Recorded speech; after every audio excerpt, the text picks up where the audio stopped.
Jornal. Câmara dos Deputados. Escolha dos ministros do novo governo Lula repercute entre os deputados. Expectativa em relação à nova composição da esplanada é positiva. Parlamentares com cargos no Executivo abrem espaço para suplentes na Câmara. Boa noite. 8 deputados da nova legislatura assumiram postos no Executivo Federal. Ao abraçar as novas funções, os parlamentares eleitos ou reeleitos abrem espaço para a posse dos suplentes.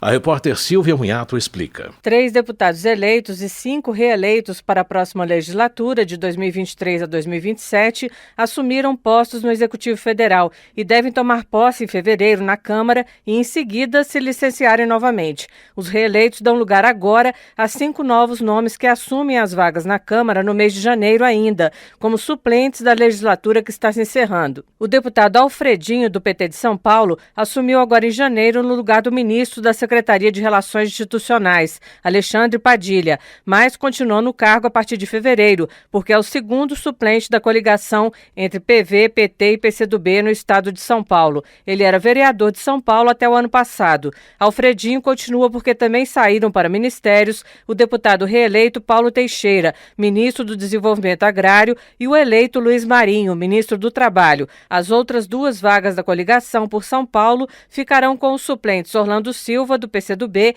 e Vicentinho, do PT, deputados que não tinham sido reeleitos. Orlando Silva, que cumprirá seu 3º mandato, chegou a se despedir dos colegas em 20 de dezembro. Assim como o deputado Rodrigo Maia, eu vou ter a fortuna de me despedir do plenário no dia de hoje. E queria apelar a Vossa Excelência se nós poderíamos votar o PDL, que ratifica uma convenção internacional que eu trabalhei tão intensamente desde maio, presidente. O ministro Alexandre Padilha continuará a atuar fortemente na Câmara, já que sua pasta terá a missão de interagir com o Congresso, como ele mesmo explicou no discurso de posse. Mas, sobretudo, é criar um novo ambiente de relação institucional no país, de respeito aos poderes, de respeito às instituições, de incentivo à consolidação das instituições, sem o qual não damos conta de enfrentar todos os desafios que nós temos. A relação com o Congresso Nacional, que as 2 casas representam o povo brasileiro, com os quais eu sempre aprendi e aprendi ainda mais na condição de deputado federal e deputado reeleito. Também para a nova legislatura, a Federação PSOL-Rede, em São Paulo,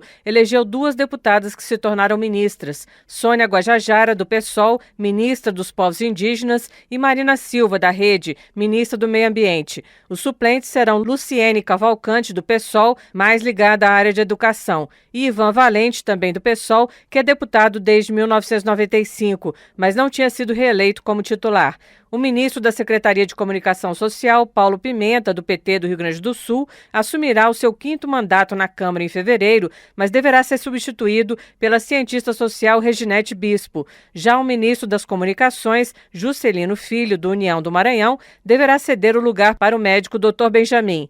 Por fim, a ministra do Turismo, Daniela Carneiro, do União do Rio de Janeiro, terá como suplente o empresário Ricardo Abrão. Entre os suplentes que assumiram agora em janeiro está o ex-presidente da Câmara, deputado Marco Maia, do PT do Rio Grande do Sul, para o lugar de Paulo Pimenta. Até fevereiro, quando serão empossados os deputados da nova legislatura, muitas mudanças ainda poderão ocorrer, porque outros eleitos e reeleitos podem ser chamados para assumir postos em executivos estaduais e municipais. Da Rádio Câmara de Brasília, Silvia Munhato.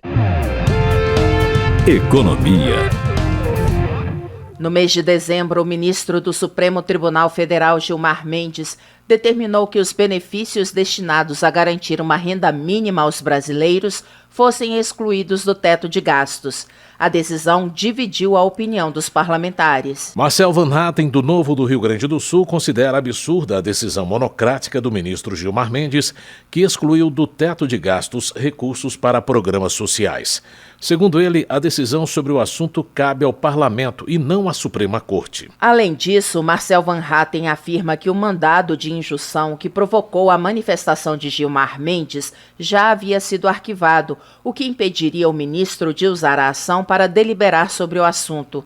Para o deputado, o episódio evidencia a interferência política e afronta o Estado de Direito, a Constituição e o Poder Legislativo. Daniel Freitas, do PL de Santa Catarina, também entende que a decisão do ministro do Supremo, Gilmar Mendes, de tirar do teto de gastos o pagamento do Auxílio Brasil é um desrespeito ao Congresso Nacional. Daniel Freitas ressalta que, diferentemente da PEC da transição, o projeto do auxílio emergencial foi aprovado durante a pandemia com total observância ao equilíbrio fiscal do país. Na avaliação de Felipe Barros, do PL do Paraná, os ministros do Supremo Tribunal Federal pegaram para si as atribuições do Poder Legislativo e decidiram em uma canetada o que pode ou não ser incluído no teto de gastos da União. Felipe Barros assinala que está acontecendo na prática o esvaziamento das prerrogativas constitucionais do parlamento sob os aplausos de alguns congressistas.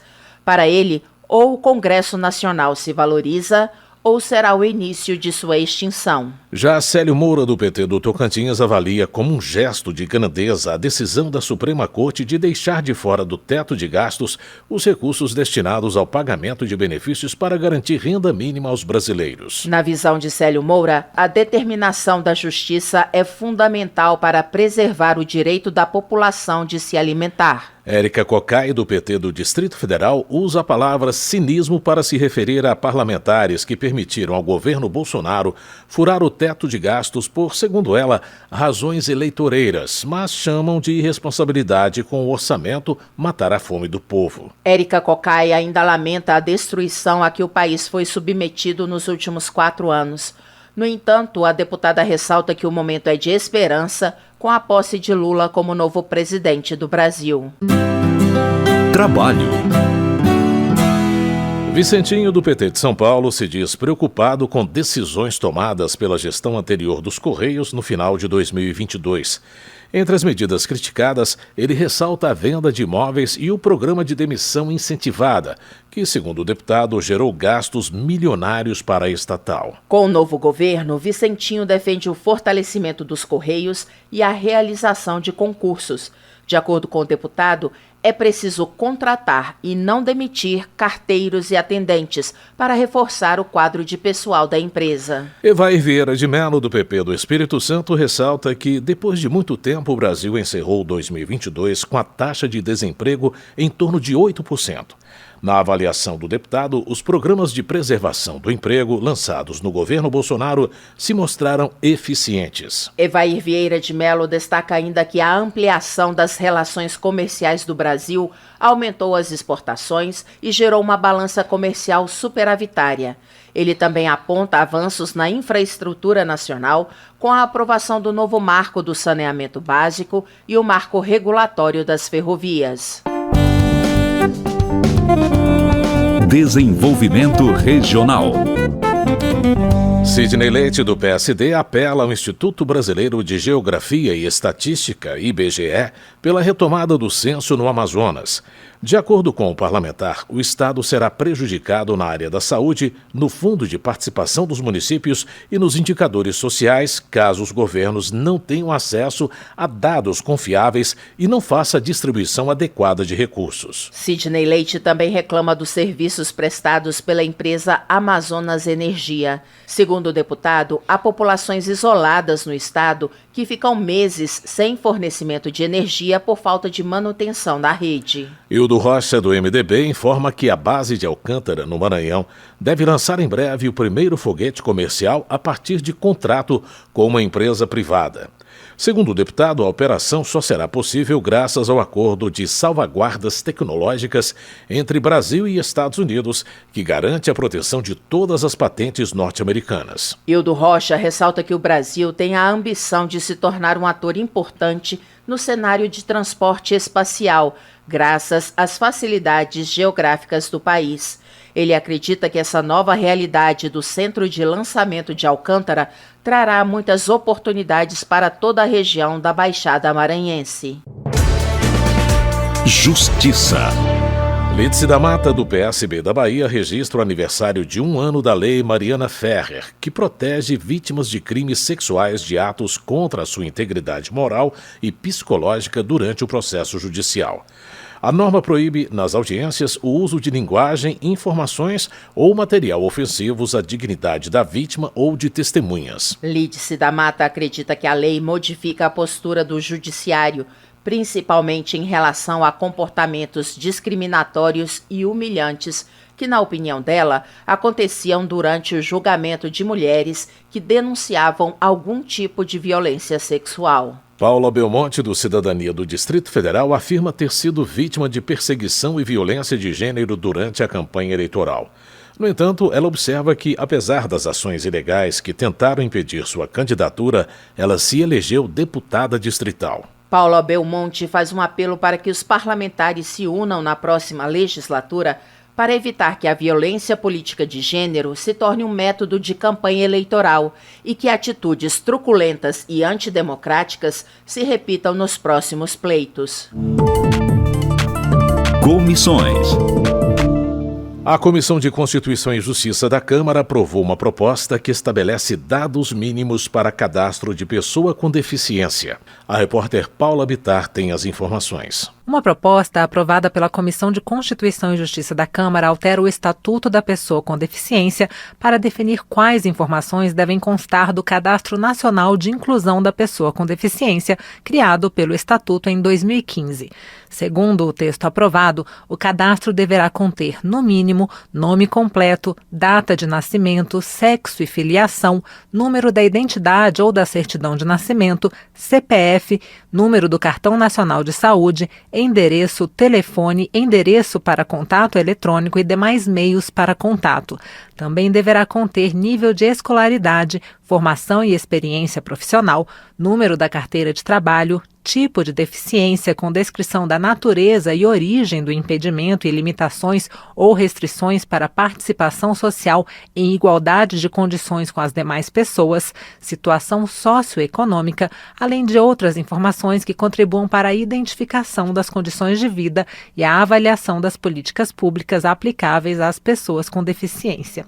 A deputada Maria Rosas, do Republicanos de São Paulo, que relatou a proposta durante sua análise na Comissão de Defesa dos Direitos das Pessoas com Deficiência, explica a relevância da matéria. É fundamental que sejam corretamente identificadas as características pessoais e familiares das pessoas com deficiência, a fim de garantir a continuidade e o aprimoramento de políticas públicas destinadas a esse público, principalmente no tipo de deficiência e renda, grau de escolarização, vulnerabilidades, dependência para o exercício de atividades da vida diária, entre outros aspectos que são muito importantes. Com essa manutenção de dados, será possível identificar as barreiras que dificultam o exercício dos direitos da cidadania pelas pessoas com deficiência. O projeto permite ainda que empresas interessadas na contratação de pessoas com deficiência possam consultar informações relevantes para essa finalidade, devendo ser assegurada a confidencialidade.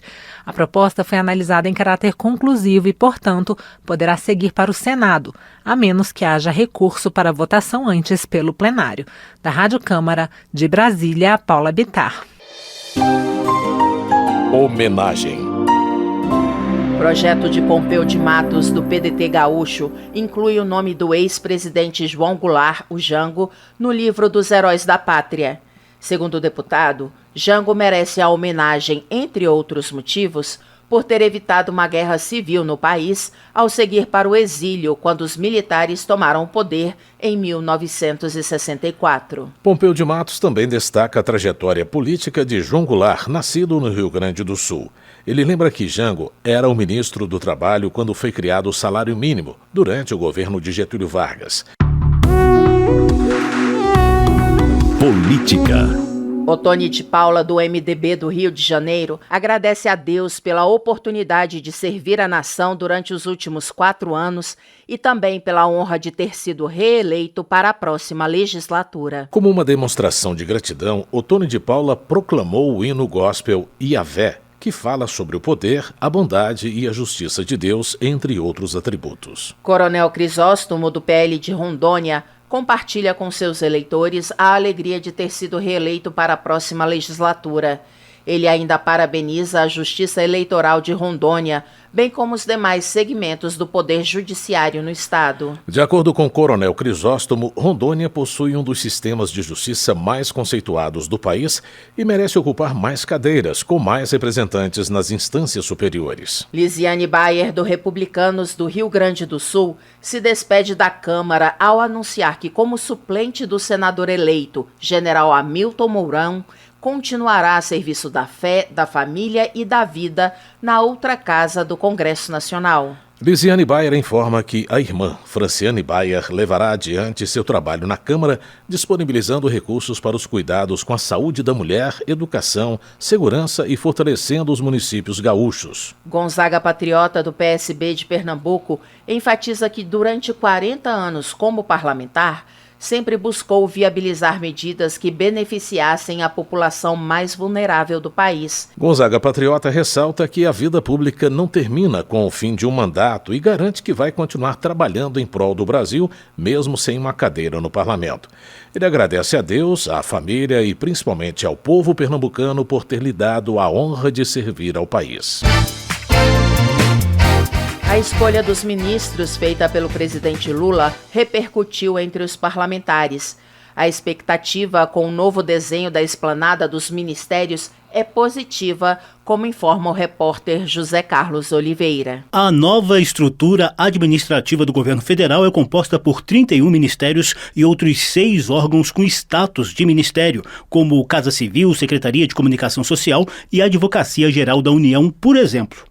A mudança na organização do Executivo vem de medida provisória assinada pelo presidente Luiz Inácio Lula da Silva logo após a posse. O texto está em vigor, mas pode ser alterado ao longo da análise na Câmara dos Deputados e no Senado. A esplanada ministerial de Lula tem 14 pastas a mais do que na gestão do antecessor Jair Bolsonaro. Entre as novidades estão a criação do Ministério dos Povos Indígenas e a recriação das pastas de Planejamento e Orçamento, Trabalho e Emprego, Previdência Social, Direitos Humanos e Cidadania, Cultura, Esporte, Portos e Aeroportos, que estavam vinculados a outros ministérios na estrutura anterior.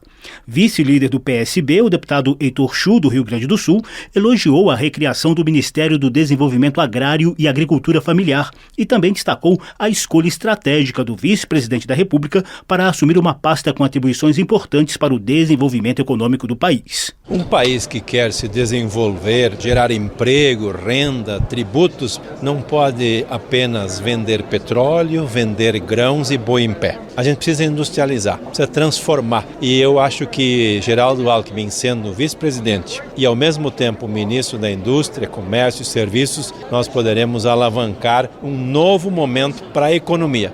Eu, que sou da agricultura familiar, tenho uma esperança muito grande com a recriação do Ministério do Desenvolvimento Agrário para olhar para esse setor e fazer disso uma estratégia na política nacional. Líder da Rede Sustentabilidade, o deputado Túlio Gadelha, de Pernambuco, ressaltou a volta da deputada eleita Marina Silva ao Ministério do Meio Ambiente, que agora passa a incluir a designação Mudança do Clima no nome oficial. Acho que o presidente Lula fez excelentes escolhas. A Marina Silva tem reconhecimento internacional pela sua luta em defesa do meio ambiente e tem uma expressão eleitoral e política muito grande para o país. Temos muita esperança que vamos construir um governo mais participativo, voltar a ter as conferências, os conselhos, as pessoas decidindo sobre política pública, tenha sensibilidade com os mais pobres principalmente e que ajude a combater desigualdades sociais. Outros deputados elogiaram a diversidade de gênero e raça no Ministério de Lula. A deputada eleita Sônia Guajajara, do PSOL, é a primeira indígena a comandar o ministério na história do Brasil, enquanto Aniele Franco, na pasta de Igualdade Racial, e Silvio Almeida, nos Direitos Humanos, são alguns dos negros na esplanada ministerial. Procuradora da Mulher da Câmara, a deputada Tereza Nelma, do PSD de Alagoas, destacou a presença de 11 mulheres entre os 37 ministros do novo governo, algumas em pastas estratégicas como Nízia Trindade na Saúde, Simone Tebet no Planejamento, Esther Dweck na Gestão e Margarete Menezes na Cultura. Há uma expectativa de muita esperança. E quanto aos ministérios, nós estamos presentes em tudo. Então nós queremos cada vez mais a mulher participando do espaço de poder, por competência, por questão mesmo de nós mulheres sermos a maioria do nosso país. O PT comanda 10 ministérios do governo Lula. PSB, MDB e PSD têm 3 pastas cada um. O União ficou com 2 pastas, assim como o PDT. PSOL, Rede e PCdoB contam com um ministério. Outros 11 ministros não estão filiados a partido político no momento. A medida provisória estabelece que não haverá aumento de despesa com a nova estrutura ministerial. Da Rádio Câmara de Brasília, José Carlos Oliveira. Termina aqui o Jornal Câmara dos Deputados, com trabalhos técnicos de Milton Santos e apresentação de Luciana Vieira e José Carlos Andrade. Uma ótima noite para você. Uma boa noite. A Voz do Brasil retorna amanhã. Você ouviu A Voz do Brasil. Boa noite.